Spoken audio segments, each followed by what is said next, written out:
Today I'd like to show you how I make my silver fondant. I always start with white fondant first, and then I work on turning it gray. I use a little bit of black food color gel, just a tiny bit at a time, as well as some silver pearl luster dust, which I add in. And I also add in a little bit of silver food color spray. And then I take these three items and then I mix them and knead them into the fondant. And as you can see here, the more you knead, you'll end up getting this nice gray fondant. It's a perfect base actually to get to your metallic silver that you're looking for. So then after you knead it, roll it out, and then of course transfer it over to your cake. The next step is going to be to start the painting process.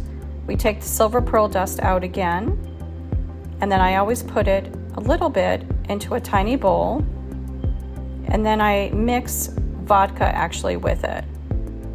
And you're only adding a few drops of vodka, maybe like 1 to 2, and you can just look for this pasty consistency that you're looking for.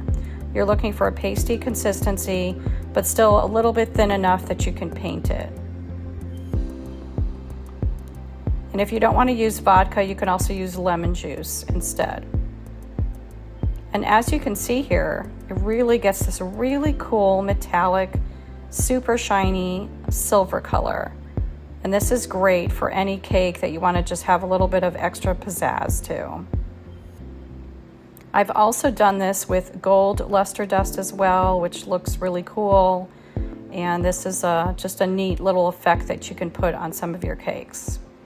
So here's a finished cake that I made a while back. And I would be very happy to see any ideas that you have for cool cakes. And if this was helpful, please let me know in the comments below. Enjoy.